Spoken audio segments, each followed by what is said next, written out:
நம்ம கட்சியினுடைய 2வது ஆண்டு விழா, அதாவது 3rd இயரோட தொடக்க விழா.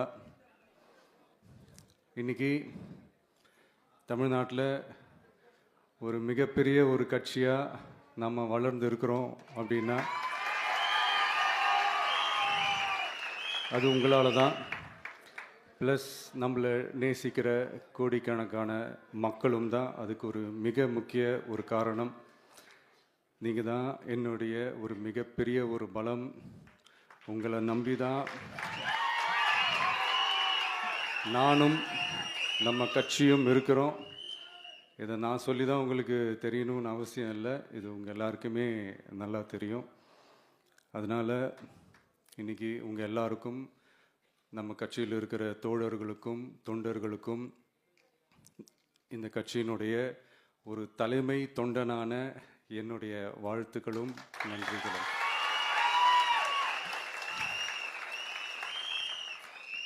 அப்புறம் என்ன, மைக்கை பிடிச்சாச்சு, வெடியை கொளுத்தி போட்டுருவோமா?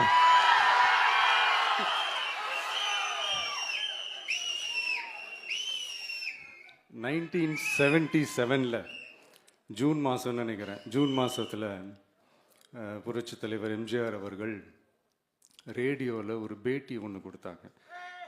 அதில் பேசும்போது சொன்னாங்க, பேரறிஞர் அண்ணா அவர்கள் இருந்த இடத்தில் இப்படிப்பட்டவர்களும் அமர்கின்ற ஒரு நிலைமை ஏற்பட்டுச்சேன்னு எண்ணி எண்ணி கண்ணீர் வடித்தேன். அன்னைக்கு அந்த கண்ணீரை துடைக்க ஆரம்பித்த இயக்கம் தான் அண்ணா திராவிட முன்னேற்ற கழகம்னு சொன்னார். அதே மாதிரி 2017 அப்புறம் 2021 அப்புறம் தமிழ்நாட்டுடைய நிலைமையை பற்றி யோசித்து பார்த்த நம்ம தமிழக மக்கள், காமராஜர் அவர்கள் இருந்த இடத்தில், அண்ணா அவர்கள் இருந்த இடத்தில், எம்ஜிஆர் அவர்கள் இருந்த இடத்தில் இப்படிப்பட்டவர்களும் அமர்கின்ற ஒரு நிலைமை ஏற்பட்டுச்சேன்னு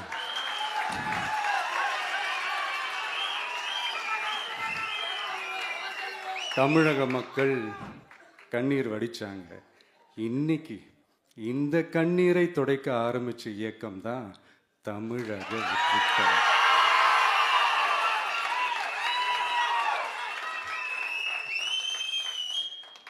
இப்படியெல்லாம் நம்ம பேசுறதுனால கண்டிப்பாக சில பேர் கொந்தளிப்பாங்க. அது பற்றில நம்ம கவலைப்படக்கூடாது. ஏன்னா கொந்தளிக்கிறது தான் அவங்களுக்கு வேலையே. புரிஞ்சுங்களா அவங்களுக்கு?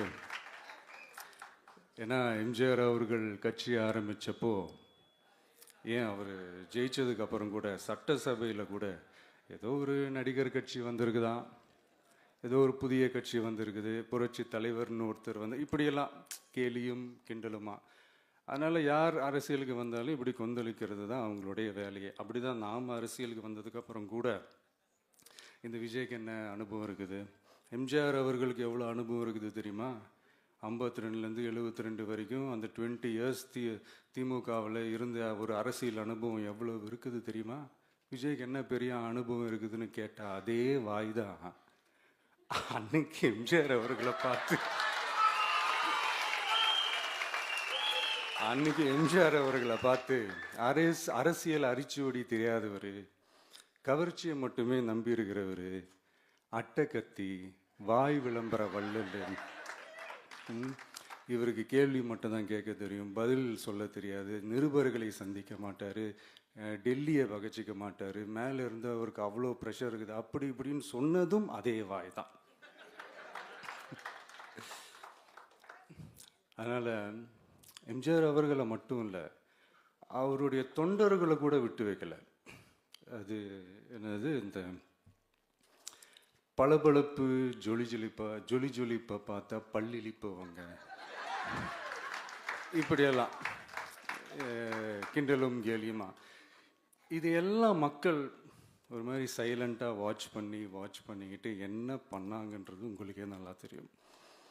அவர் ஜெயிச்சதுக்கப்புறம் இந்த அரசியலில் பழந்துன்னு கொட்டை போட்ட அனுபவிச்சாலையும் இருப்பாங்கன்னு சொல்லுவாங்கள்ல, அவங்க எல்லாருக்குமே அந்த கோட்டைன்றது ஒரு பகல் கனவாகவே மாறிடுச்சுன்னா பார்த்துங்க.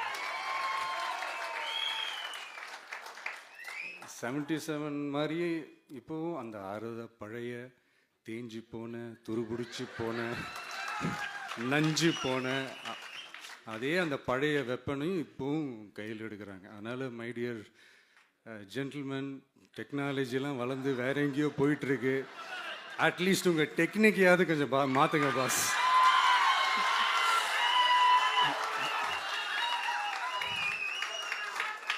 காமராஜர் அவர்களையும் விட்டு வைக்கல. அவருக்கு இலக்கியம்னா என்ன தெரியும்? அவர் மாபெரும் புலவர், அந்த புலவர் இந்த புலவர்னு அவரை பற்றியும் கிண்டலும் கேலியுமா. அதான் முன்னாடியே சொன்ன மாதிரி யார் எதிர்த்து நின்னாலும் அவங்கள கொந்தளிக்கிறது தான் அவங்களுடைய வேலையே. ஸோ இப்படி நம்ம அவங்க பண்ணுற தப்பெல்லாம் நம்ம எடுத்து சொன்னால், அவங்க பண்ணுற அட்ராசிட்டியை பற்றி நம்ம எடுத்து சொன்னால், அவங்க பண்ணுற அந்த ஊழலை பற்றி தான் நம்ம எடுத்து சொன்னோம். முக்கியமாக நாம் அதை எடுத்து சொன்னால் 50 வருஷத்துக்கு முன்னாடி இருக்கிற அதே தகர டப்பாவை எடுத்து உருட்ட ஆரம்பிச்சிருவாங்க.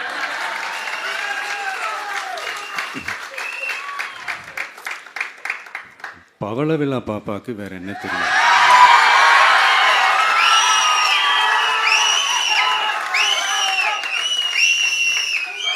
பழைய டப்பாவை உருட்டதானே தெரியும். அதுக்காக நாம் அவங்க பண்ணுற தப்பெல்லாம் சொல்லாமல் வெளியே சொல்லாமல் இருக்க முடியுமா? சொல்லுவோம், சொல்லிக்கிட்டே இருப்போம். நம்மளை தவிர யார் அவங்கள ஏற்று நின்று கேள்வி கேட்கறது? யாருக்கு அந்த தில் இருக்குது?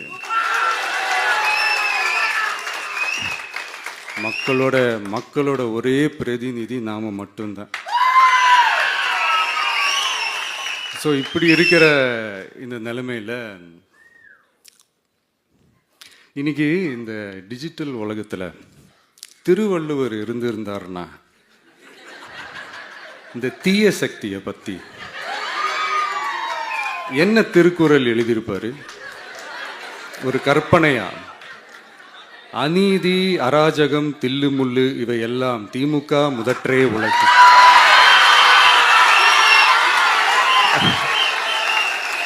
ஒரு கற்பனையா?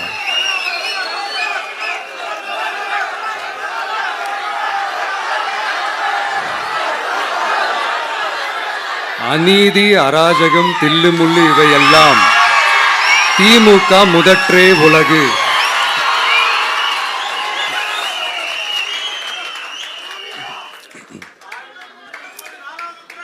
அடுத்து இந்த என்னப்பா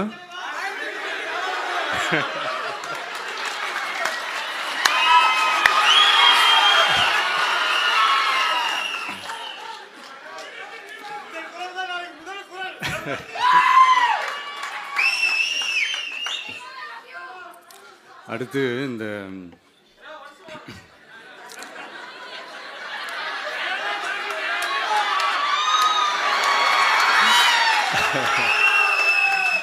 சொல்லிட்டேன், 2 வாட்டி சொல்லிட்டேன்.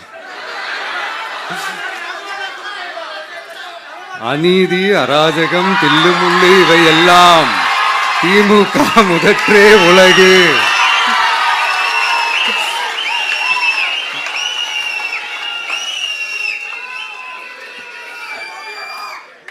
அடுத்து இந்த மும்முனை போட்டி, 4 முனை போட்டி அப்படிலாம் சொல்கிறாங்களே, சரி அவங்கள பொறுத்த வரைக்கும் அப்படியே இருக்கட்டும். அதில் மாபெரும் மக்கள் சக்தியாக நம்ம அணி ஒரு பக்கம், அடுத்து திமுக தலைமையில் மற்ற கூட்டணி கட்சிகள் ஒரு பக்கம், அடுத்து பாஜக தலைமையில் மற்றும் பலர்.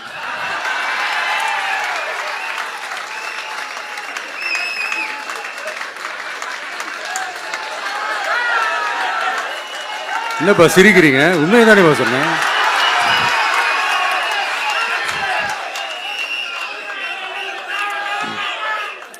ஸோ இப்படி எத்தனை சக்திகள் எத்தனை பேர் வந்தாலும் திமுகவை வீழ்த்துறதுக்கு மாபெரும் மக்கள் சக்தியான நம்மளால் மட்டும்தான் முடியும்.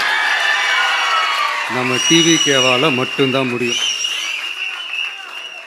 ஸோ இப்படி இருக்கிற இந்த நிலைமையில் ஏய் விஜய் வீட்டு விட்டு வெளியே வா, ஏய் விஜய் வீட்டு விட்டு வெளியே வா,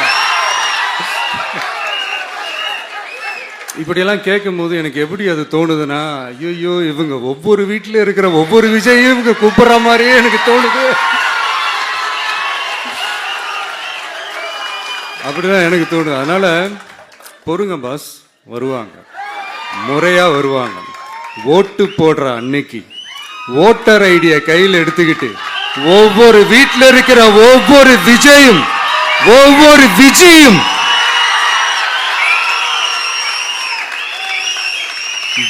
பூத்தா காலையிலேயே வந்து நிப்பாங்க பாருங்க. அன்னைக்கு தெரியும் பாருங்க, ஏண்டா இந்த விஜய கூப்பிட்டோம்னு.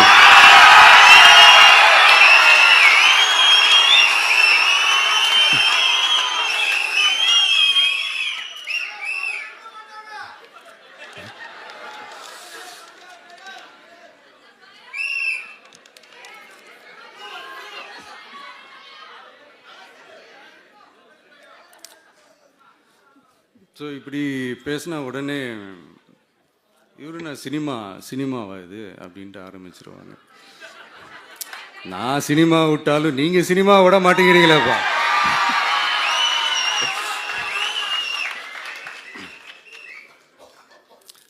அப்புறம் இன்னொரு ரீசெண்டாக அந்த ஒரு விஷயம் போயிட்டு இருக்குல்ல, இந்த கருத்து கணிப்பு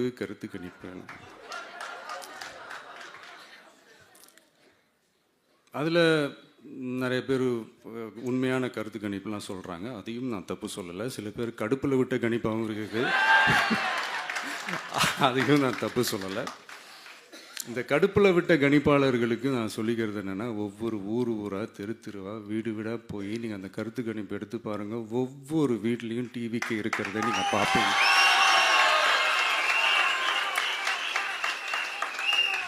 அப்படி சப்போஸ் உங்களுக்கு அது ஷாக்கிங்காக இருந்துச்சுன்னா ரப்பர் வச்சு எல்லாத்தையும் அழிச்சிட்டு மறுபடியும் முதல்லேருந்து எடுத்து பாருங்கள், அதே ரிசல்ட் தான் வரும்.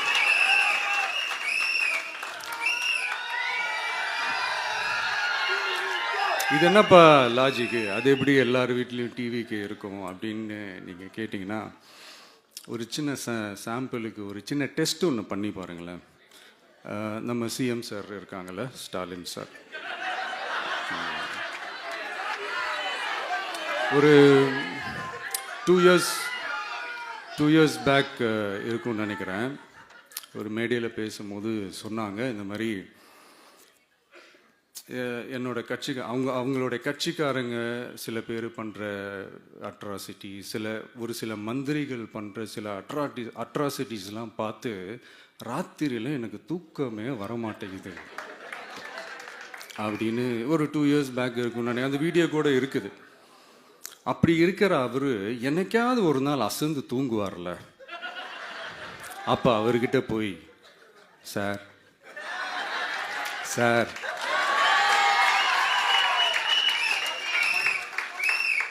எந்த சின்னத்துக்கு சார் ஓட்டு போடுவீங்க அப்படின்னு கேட்டு பாருங்க. விசில் சின்னத்துக்கு தான்.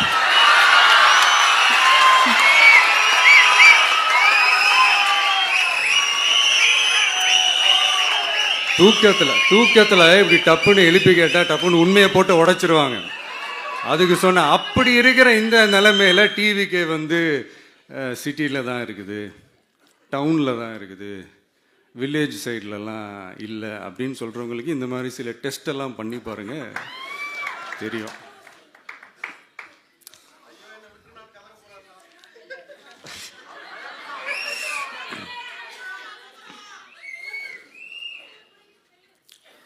விசில் சின்னம் போகாத ஊரே இல்லை. விசில் சின்னம் எங்கெல்லாம் இருக்குதோ அங்கெல்லாம் டிவிக்கே இருக்குதுன்னு அர்த்தம். என்னுடைய அம்மா, அக்கா, தங்கைகள், அண்ணன், தம்பிகள் டிவிக்கேக்கு ஓட்டு போடுறத யாராலையும் தடுக்க முடியாது.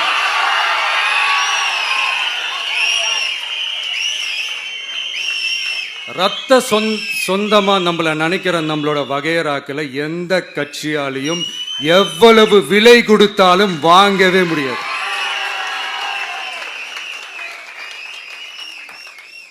நான் ஓவர் கான்ஃபிடென்ஸ்ல பேசுறேன் அப்படின்லாம் நினைக்காதீங்க. இதுதான் கள நிலவரம், கள யதார்த்தமும் இதுதான். தீய சக்தியை வீழ்த்துறதுக்கு தூய சக்தியான நம்மளால மட்டும்தான் முடியும். இந்த 2026 சட்டமன்ற தேர்தலில் டிவிக்கே தான் மக்களோட ஒரே ஆப்ஷன். Otherwise no diversion.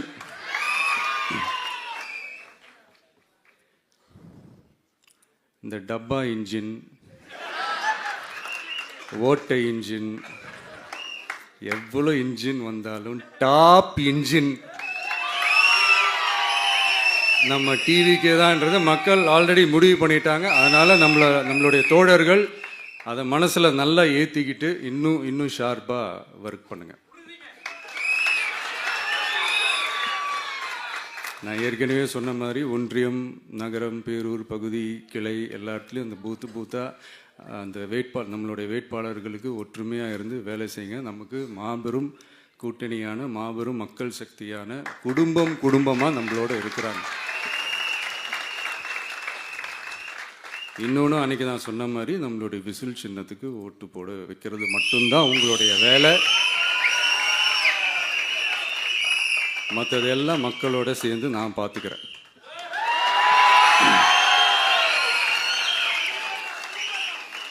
தமிழ்நாட்டோட அரசியலில் த விசில் ப்ளோயர் இஸ் டிவிகே.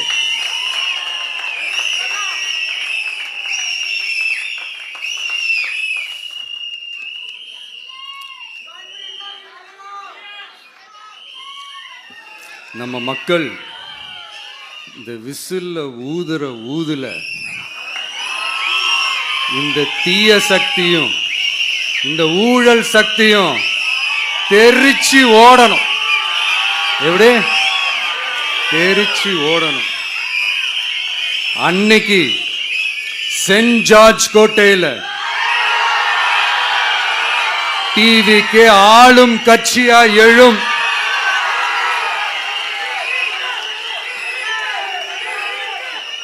உங்களோட நான் இருக்கேன், நம்மளோட நம்ம மக்கள் இருக்கிறாங்க. இதுக்கு மேல என்ன வேணும்? கான்ஃபிடென்ட்டா இருங்க, நல்லதே நடக்கும், வெற்றி நிச்சயம்.